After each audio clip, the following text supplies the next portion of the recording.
Hello friends, fox education में आपका स्वागत है। आज मैं आपको क्लास 10 हिंदी गोधली भाग 2 के अध्याय 9 अविन्यों से पूरे 70 मोस्ट वीवीआई ऑब्जेक्टिव क्वेश्चंस की प्रैक्टिस करवाने वाला हूँ। इस अध्याय से जितने भी क्वेश्चन संभव हो सकते थे मैंने आपको इस वीडियो में सारा ऑब्जेक्टिव कंप्लीट करवा दूंगा, इसलिए इस वीडियो को लास्ट तक जरूर देखना। अगर आप इस वीडियो को लास्ट तक देखने का वादा करते हो तो मैं ये भी वादा आपसे करता हूँ कि इस चैप्टर से जितने भी ऑब्जेक्टिव क्वेश्चंस बोर्ड एग्जाम में पूछे जाएंगे आप एक भी क्वेश्चंस को मिस नहीं करोगे। इसलिए वीडियो को लास्ट तक देखना और हो सके तो याद करके चलना। अशोक वाजपेयी का जन्म कब हुआ था? इसका राइट आंसर हो जाएगा दोस्तों बी, 16 जनवरी 1941 ईस्वी को। अशोक वाजपेयी का जन्म कहाँ हुआ था? सागर में दोस्तों। इसका राइट आंसर बी हो जाएगा। अशोक वाजपेयी के पिता का नाम क्या था? इसका राइट आंसर हो जाएगा दोस्तों बी, परमानंद वाजपेयी। उनके पिताजी का नाम था परमानंद वाजपेयी। किसी भी लेखक को दोस्तों डेट ऑफ बर्थ, अगर वो मर गए हैं, आई थिंक वे अभी जिंदा नहीं है, तो डेट ऑफ डेट और उसके माता पिता का नाम ये हर हाल में याद रखना दोस्तों। अशोक वाजपेयी की माता का नाम क्या था? कमला देवी था दोस्तों। इसका राइट आंसर बी हो जाएगा, कमला देवी। अशोक वाजपेयी ने अंग्रेजी में एमए कहाँ से किया था? सागर विश्वविद्यालय से किया था दोस्तों। इसका राइट आंसर क्या हो जाएगा? ए, सागर विश्वविद्यालय से उन्होंने अंग्रेजी में एमए का मतलब एमए किया था। और एक ये भी क्वेश्चन पूछ सकता है कि अशोक वाजपेयी ने सागर विश्वविद्यालय से एमए किस विषय से किया था? तो इसका राइट आंसर हो जाएगा दोस्तों अंग्रेजी। अशोक वाजपेयी ने किस सेवा को अपनाया था? वे दोस्तों भारतीय प्रशासनिक सेवा यानी आईएएस की एग्जाम, यूपीएससी की एग्जाम क्रैक किया था, आईएएस बना था, भारतीय से प्रशासनिक सेवा आईएएस। अशोक वाजपेयी किस विश्वविद्यालय के प्रथम कुलपति रहे? महात्मा गांधी अंतर्राष्ट्रीय हिंदी विश्वविद्यालय के दोस्तों। इसका राइट आंसर सी हो जाएगा। शहर अब भी संभावना है किसकी कृति है? शहर अब भी संभावना है किसकी कृति है? अशोक वाजपेयी की दोस्तों। इसका राइट आंसर सी हो जाएगा। कहीं नहीं वही किस विद्या की रचना है? कविता संग्रह है दोस्तों। कहीं नहीं वही एक कविता संग्रह है। इसका राइट आंसर डी हो जाएगा। अशोक वाजपेयी को कौन सा सम्मान प्राप्त हुआ था? साहित्य अकादमी पुरस्कार दोस्तों। इसका राइट आंसर हो जाएगा डी। अविन्यो किस देश के प्रसिद्ध नगर है? अविन्यो जो है दोस्तों फ्रांस की प्रसिद्ध नगर है दोस्तों। अविन्यो नदी किसके किनारे बसा हुआ है? रोन नदी के किनारे दोस्तों। इसका राइट आंसर सी हो जाएगा, रोन नदी के किनारे। अविन्यो कभी किसकी राजधानी था? पोप की राजधानी था दोस्तों। अविन्यो जो हो गया वे कुछ दिनों के लिए पोप की राजधानी थी। लेखक पहली बार अविन्यो कब गए थे? लेखक पहली बार अविन्यो लगभग 10 वर्ष पहले गए थे। इस कविता के हिसाब से 10 वर्ष पहले गए थे। लेखक को अविन्यो किसने बुलाया था? पीटर ब्रूक ने बुलाया था। और ये किस सिलसिले में बुलाया था? इसका एक बुक लॉन्च होने वाला था दोस्तों, और इसी के लिए इसको बुलाया गया था। इसका राइट आंसर हो जाएगा सी। पीटर ब्रूक किस कृति का मंचन कर रहे थे? महाभारत का दोस्तों। इसका राइट आंसर सी हो जाएगा। अविन्यो में प्रसिद्ध रंग समारोह कब होता है? गर्मियों में होता है दोस्तों। ये क्वेश्चन बहुत इंपॉर्टेंट है। अविन्यो में प्रसिद्ध रंग समारोह यानी कोई कार्यक्रम दोस्तों कब होता है? गर्मियों के दिनों में होता है। लेखक को कहाँ ठहराया जाता है? एक पुराने आवास के बड़े से आंगन में दोस्तों। इसका राइट आंसर सी हो जाएगा। अविन्यो का नया गांव किस नाम से जाना जाता है? विलेनियो ले अविन्यो। इसका राइट आंसर बी हो जाएगा दोस्तों। नए अविन्यो में किस संप्रदाय का बड़ा ईसाई मठ है? कार्थोसियस संप्रदाय का, कार्थोसियन संप्रदाय का। इसका राइट आंसर सी हो जाएगा दोस्तों। कार्थोसियन संप्रदाय किसमें विश्वास करता है? मौन में दोस्तों। ये कार्थोसियस जो संप्रदाय होते हैं ये मौन रहने में विश्वास करते हैं। इसलिए आप लोग देखते होंगे चर्च में एकदम चुपचाप, मतलब लोग अपने जो जेजस होते हैं उनको मानते हैं तो चुपचाप एकदम उसको याद करते हैं मौन रूप में, मौन व्रत धारण करके। फ्रांसीसी क्रांति के बाद मठ की इमारतें पर किसका कब्जा हो गया था? वहां के लोकल लोगों का दोस्तों, वहां के साधारण लोगों का। बाद में इमारतें को किसने खरीदा था?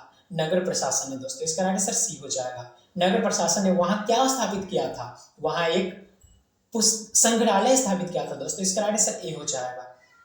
कला केंद्र किससे जुड़ा हुआ है? कला केंद्र दोस्तों रंग कर्म और लेखन से जुड़ा हुआ है। इसका राइट आंसर बी हो जाएगा। कला केंद्र में कौन कौन जाते हैं? कला केंद्र में दोस्तों रंग निर्देशक, अभिनेता, नाटककार आदि ये सब जाते हैं। इसका राइट आंसर सी हो जाएगा। लेखक को कला केंद्र में कितने दिन रहने का अवसर मिला? 19 दिन। और क्वेश्चन ये भी पूछ सकता है कि फ्रांस सरकार द्वारा उसे कितने दिन रहने के अवसर पर मिला था? तो अवसर उसे मिला था दोस्तों 30 दिन रहने का, लेकिन उन्होंने 19 दिन ही वहां पे ठहरे और 19 दिनों में 27 कविताएं और सॉरी 43 कविताएं और 27 गद्य लिखे थे। लेखक ने वहां कितनी कविताएं लिखी थी? 45 कविताएं दोस्तों, 45 कविताएं लिखी थी और 27 गद्य। लेखक ने वहां कितनी गद्य लिखी थी? 27 गद्य, 45 कविताएं और 27 गद्य। अविनियो फ्रांस का कैसा कला केंद्र है? यह एक प्रमुख कला केंद्र है दोस्तों। इसका राइट आंसर सी हो जाएगा। पिकासो के विख्यात कृति का शीर्षक क्या है? ला मासोले अविनियो। इसका राइट आंसर बी हो जाएगा। यह भी क्वेश्चन इंपॉर्टेंट है, बोर्ड एग्जाम 2017 में पूछे जा चुका है। अविनियो में साथ रहकर सुंदर कविताएं किसने लिखी? आंद्रेबर्तो, रैंसो और पॉफल वेगल ने। पॉफल एलुआर ने। ला सातुर्ज के निर्देशक को किस बात पर आश्चर्य हुआ? कम समय में इतने अधिक कार्य पर। लेखक सिर्फ 19 दिनों के अंदर 45 कविताएं और 27 गद्य लिखे हुए थे और इसी के बारे में जानकारी जब इसे हुआ ला सातुर्ज को, तो ये जानकर बहुत आश्चर्य हुआ। लेखक के अनुसार वे दिन कैसे थे? सुंदर, निबिड़ और सघन। इसका राइट आंसर सी हो जाएगा। लेखक के अनुसार वे दिन किससे भरे हुए थे? श्रद्धा, पवित्रता और आसक्ति से। इसका राइट आंसर सी हो जाएगा दोस्तों। प्रतीक्षा करते हैं पत्थर। कविता में पत्थर किसकी प्रतीक्षा करते हैं? पता नहीं किसकी प्रतीक्षा करते हैं दोस्तों। इसका राइट आंसर डी हो जाएगा। अरे कविता में पत्थर कैसे प्रतीक्षारत रहते हैं? कविता में पत्थर कैसे प्रतीक्षारत रहते हैं? इसका राइट आंसर हो जाएगा दोस्तों। इसका राइट आंसर हो जाएगा दोस्तों बी, सोते हुए। इसका राइट आंसर बी हो जाएगा। कविता में पत्थर क्या करते हैं? तो कविता में पत्थर दोस्तों प्रार्थना करते हैं। इसका राइट आंसर सी हो जाएगा। कविता में पत्थर बिना शब्द क्या लिखते हैं? बिना शब्द के कविता लिखते हैं। नदी के बारे में भी नदी है, नदी के किनारे में भी नदी है, वे लेखक किस शब्द का उल्लेख किया है? रोन। इसका राइट आंसर डी हो जाएगा दोस्तों। लेखक नदी के तट पर किसके साथ बैठा था? खुद देर तक, यानी अकेले बैठा था और बहुत देर तक बैठते थे। इसका राइट आंसर सी हो जाएगा। नदी के पास रहने वालों को किस नाम से संबोधित किया जाता था? नदी चेहरा लोग। इसका राइट आंसर सी हो जाएगा दोस्तों। ये क्वेश्चन भी इंपॉर्टेंट है। नदी सबको क्या करती है? नदी सबको आमंत्रित करती है। नदी किसी को भी अनदेखा नहीं करते, वे जात पात भेदभाव कुछ भी नहीं देखते हैं। नदी सबको समान रूप से भिगो देती है। ऐसा नहीं होता है कि हम नदी माता को 50 रुपया, यानी जो गंगा माता है, जो जल है, उसमें जाकर के 50 रुपये उसे घूस दे देंगे तो भी हमें नहीं भिगोएगी। ऐसा हो ही नहीं सकता। वे हर किसी इंसान को भिगो देती है। लेखक के अनुसार नदी में क्या शामिल हो जाते हैं? कई नदियां शामिल हो जाते हैं दोस्तों। इसका राइट आंसर सी हो जाएगा। कविता में कहाँ से आकर मिलते हैं? कविता में कहाँ से विचारधाराएं, शब्द और प्रतिमाएं आकर के मिलते हैं। इसका राइट आंसर सी हो जाएगा। नदी और कविता में क्या समानता है? दोनों निरंतर प्रवाहित होती है। दोनों निरंतर प्रवाहित होती है। नदी और कविता किससे हमारी नश्वरता का अभिषेक करती है? अनंत से दोस्तों। इसका राइट आंसर सी हो जाएगा। कैसे तुम नदी हो का उत्तर क्या हो सकता है? जैसे तुम कविता हो।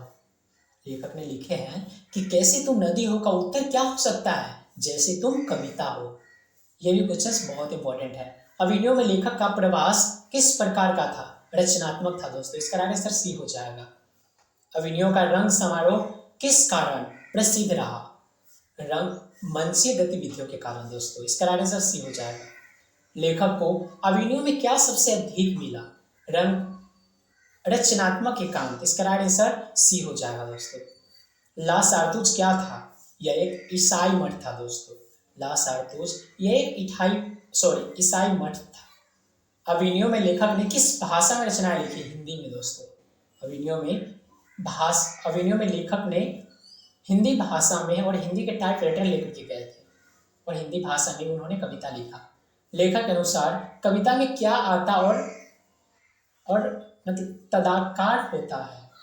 लेखक के अनुसार कविता में क्या आता और तदाकार होता है। शब्द और जीवन छवियां। इसका राइट आंसर सी हो जाएगा। अभिनयों का नया भाग किस ओर स्थिर रहता है। रोन नदी की दूसरी ओर। इसका राइट आंसर सी हो जाएगा दोस्तों। अभिनयों में नया भाग किस ओर स्थित रहता है। रोन नदियों के दूसरी ओर। दोस्तों 1 मिनट रुकिएगा, मैं पानी पी लेता हूँ।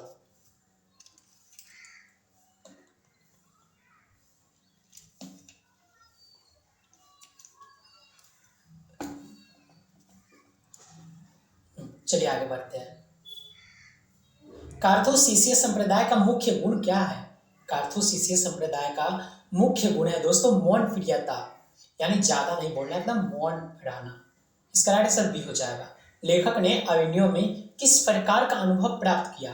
कलात्मक और साहित्यिक दोस्तों। इसका राइट आंसर सी हो जाएगा। कलात्मक और साहित्यिक। प्रतीक्षा करते हैं पत्थर। कविता का मुख्य विषय क्या है। प्रतीक्षा और धैर्य। इसका राइट आंसर सी हो जाएगा दोस्तों। लेखक के अनुसार नदी किनारे बैठने से क्या अनुभव होता है। नदी के साथ बहने का अनुभव होता है। लेखक बोलते हैं कि अगर आप नदी तट कुछ ज्यादा देर तक बैठो तो आपको ऐसा लगेगा कि नदी के साथ हम भी बह रहे हैं और पानी वही का वही अस्थिर है। अभिनयों किस महाद्वीप में स्थित है। यूरोप महाद्वीप में दोस्तों। बहुत लोग ये गलती करते हैं, इसमें एशिया महाद्वीप मार देते हैं, इसलिए आप लोग ये ध्यान रखना। इसका राइट आंसर हो जाएगा सी। अभिनयों यानी फ्रांस यूरोप महादेश में स्थित है। लेखक को अभिनयों में किसका अवसर मिला। लेखक को अभिनयों में रचनात्मक प्रभाव का अवसर मिला दोस्तों। प्रवास का अवसर मिला। इसका राइट आंसर सी हो जाएगा। अभिनयों का पुराना शहर किसके लिए प्रसिद्ध है। ऐतिहासिक विरासत के लिए दोस्तों। इसका राइट आंसर सी हो जाएगा। लेखक के अनुसार रचनात्मक के लिए क्या आवश्यक है। स्थान और परिवेश। इसका राइट आंसर सी हो जाएगा। कविता में पत्थर किस अवस्था में रहते हैं। प्रतीक्षारत, यानी वह प्रतीक्षा करते रहते हैं दोस्तों। इसका राइट आंसर सी हो जाएगा। लेखक के अनुसार नदी किसे अनदेखा नहीं करती है। नदी सभी को आमंत्रित करती है, किसी को भी अनदेखा नहीं करती है। दोस्तों आज फीवर है, इस वजह से थोड़ा सा मेरा ये जो गला है बच गया, इस वजह से आवाज सही से नहीं निकल पा रही है। अभिनयों में लेखक ने अपना समय किस कार्य में बिताया है। लेखन और सृजन में दोस्तों। इसका राइट आंसर डी हो जाएगा। लेखक ने अभिनयों में किसका गहरा अनुभव किया है। एकांत और सृजन का। इसका राइट आंसर सी हो जाएगा दोस्तों। एक बार मैं फिर से बता देता हूँ क्योंकि ये क्वेश्चंस बहुत इंपॉर्टेंट है। लेखक ने अभिनयों में किसका गहरा अनुभव किया है। एकांत और सृजन का। इसका राइट आंसर सी हो जाएगा दोस्तों। नदी के किनारे भी नदी है। शीर्षक किस ओर संकेत करता है। नदी और जीवन की निरंतरता पर। इसका राइट आंसर सी हो जाएगा दोस्तों। अभिनयों पाठ के लेखक कौन है। अशोक वाजपेयी। इसका राइट आंसर सी हो जाएगा। अभिनयों पाठ किस विद्या से संबंधित है। यात्रा वृत्तांत है और संस्मरणात्मक गद्य है दोस्तों। इसी के साथ दोस्तों हम लोगों ने इस चैप्टर से जितने भी क्वेश्चन संभव हो सकते थे सारा 70 क्वेश्चंस हम लोगों ने कंप्लीट कर चुके हैं। और मैं ये विश्वास दिलाना चाहता हूँ आपको कि इस चैप्टर से बोर्ड एग्जाम में जितने भी क्वेश्चंस पूछे जाएंगे आप एक भी क्वेश्चंस को मिस नहीं करोगे। इसी के साथ मिलते हैं अगले वीडियो में एक अगले अध्याय के साथ। अगर चैनल पे नए हो तो सब्सक्राइब जरूर कर लेना। जय हिंद, जय भारत दोस्तों।